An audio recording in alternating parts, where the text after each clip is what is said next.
ભરૂચ નગર સેવા સદનની ચૂંટણીમાં આજ રોજ ઉમેદવારી પત્રો ભરવાના અંતિમ દિવસે પ્રાંત અધિકારીની કચેરી ખાતે ભારે ચહલપહલ જોવા મળી હતી। ભાજપ, કોંગ્રેસ, આમ આદમી પાર્ટી અને અપક્ષ ઉમેદવારોએ તેમના ઉમેદવારી પત્રો ભરી પોતપોતાની જીતના દાવા કર્યા હતા। ભરૂચ જિલ્લામાં આગામી 26 એપ્રિલે યોજાનારી સ્થાનિક સ્વરાજની ચૂંટણીઓને લઈને રાજકીય માહોલ ગરમાયો છે। આજે ઉમેદવારી નોંધાવવાનો છેલ્લો દિવસ હોવાથી ભરૂચ શહેર સહિત જિલ્લામાં રાજકીય ચહેલપહેલ જોવા મળી હતી। ભાજપ દ્વારા ગતરોજ મોડી રાત્રે પોતાના ઉમેદવારોની યાદી જાહેર કરવામાં આવી હતી, જેના આધારે આજે પાર્ટીના ઉમેદવારો મોટી સંખ્યામાં સમર્થકો સાથે કલેક્ટર કચેરી તથા તાલુકા પંચાયત કચેરીએ ઉમેદવારી નોંધાવવા પહોંચ્યા હતા। ભરૂચ નગરપાલિકાની ચૂંટણીના ઉમેદવારી પત્રો પ્રાંત અધિકારીની કચેરીમાં ભરવામાં આવ્યા હતા, જ્યારે ભરૂચ તાલુકા પંચાયત અને જિલ્લા પંચાયતોની બેઠકના ઉમેદવારોએ તેમના ઉમેદવારી પત્રો તાલુકા પંચાયત કચેરી ખાતે ભર્યા હતા। કોંગ્રેસ દ્વારા સત્તાવાર યાદી જાહેર કરી ન હતી, જો કે ઉમેદવારોને મૌખિક સૂચના અપાતા તેઓએ પણ તેમના ઉમેદવારી પત્રો ભર્યા હતા। સ્થાનિક સ્વરાજ્ય ચૂંટણી પર્વ 2026 અંતર્ગત ભરૂચ નગરપાલિકાના વોર્ડ નંબર 4 માંથી મારી હેમેન્દ્ર પ્રજાપતિ, પ્રજ્ઞેશભાઈ પટેલ, દક્ષાબેન વસાવા અને જિજ્ઞાસાબેન પટેલની પસંદગી ઉતારી છે। એ બદલ અમે ભારતીય જનતા પાર્ટીના પ્રદેશ મોવડી મંડળનો, જિલ્લા મોવડી મંડળનો, ભરૂચના ધારાસભ્ય શ્રી રમેશભાઈ મિસ્ત્રીનો, ભરૂચના સાંસદ શ્રી મનસુખભાઈ વસાવાનો અને ભારતીય જનતા પાર્ટીના તમામ હોદ્દેદારો અને કાર્યકરોનો અમે આભાર માનીએ છીએ। અને અમારી જે પસંદગી ઉતારી છે, અમે ભારતીય જનતા પાર્ટીના કાર્યકર છે, અમારી પર પસંદગી ઉતારી છે, તો અમે ભરૂચમાં વિકાસ કે વેગવંતો બને તેના માટેના સંપૂર્ણ પ્રયત્ન કરીશું। આજ રોજ વોર્ડ નંબર 1 માંથી કોંગ્રેસ પક્ષમાંથી મેં ઉમેદવારી પત્ર ભર્યું છે। મારી સાથે રાબિયાબેન દાઉદભાઈ પટેલે પણ ઉમેદવારી પત્ર ભર્યું છે। જનતાના જે પ્રશ્નો છે વણ ઉકેલ્યા છે। 30 વર્ષના શાસનમાં,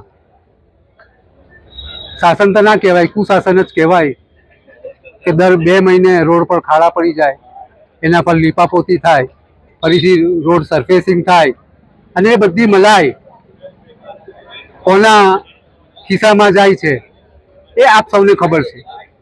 એને રોકવા માટે અમે તત્પર છીએ અને સુખાકારી કઈ રીતે ભરૂચની શહેરની જનતાને વધારે મળે, એમની જે ટેક્સના પૈસા છે એ પૈસાનું પૂરેપૂરું વળતર મળે, એના માટે અમે તનતોડ પ્રયત્ન કરીશું અને 100% અમે સત્તામાં આવીશું।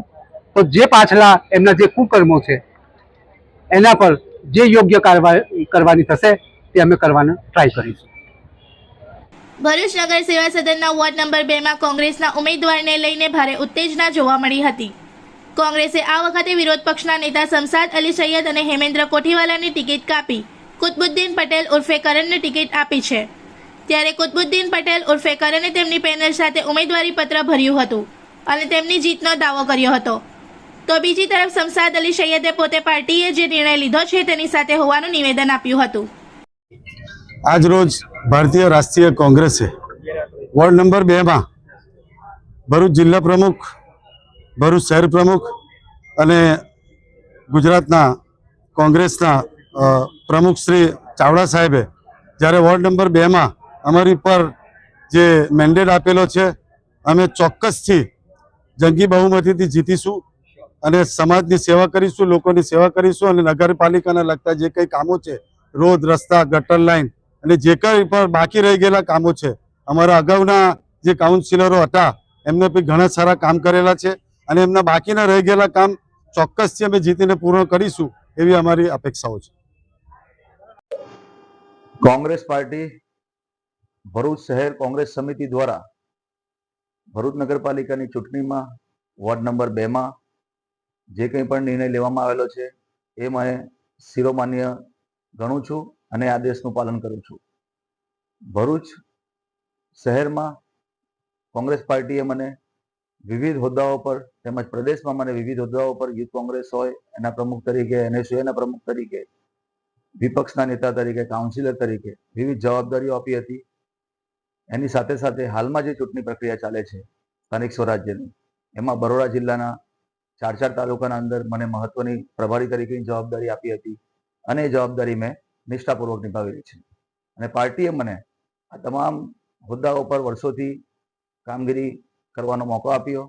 એની સાથે સાથે આવનારા દિવસોમાં પણ જો પાર્ટી, કોંગ્રેસ પાર્ટી જે કંઈ પણ આદેશ આપશે એ આદેશનું પાલન કરીને હું કામગીરી કરીશ અને પાર્ટી જો ઈચ્છશે કે પાર્ટીના એક વફાદાર સૈનિક તરીકે જો મારે પાર્ટીની ખુરશીઓ પાથરવી હશે કે પછી બેનરો લગાવવાના હશે તો પણ એમાંથી હું પાછળ હટીશ નહીં, કેમ કે હું કોંગ્રેસનો એક વફાદાર સૈનિક છું અને અમે કોંગ્રેસની વિચારધારા સાથે જોડાયેલા છે. જય હિન્દ, જય ભારત.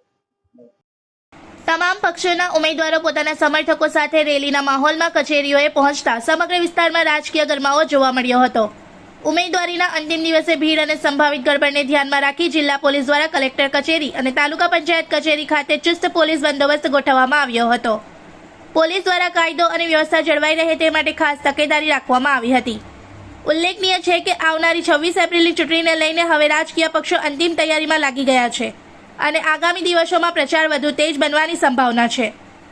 इस वीडियो को लाइक करें, हमारे चैनल को सब्सक्राइब कर बेल आइकन जरूर प्रेस करें हमारी न्यू वीडियो सबसे पहले देखने के लिए।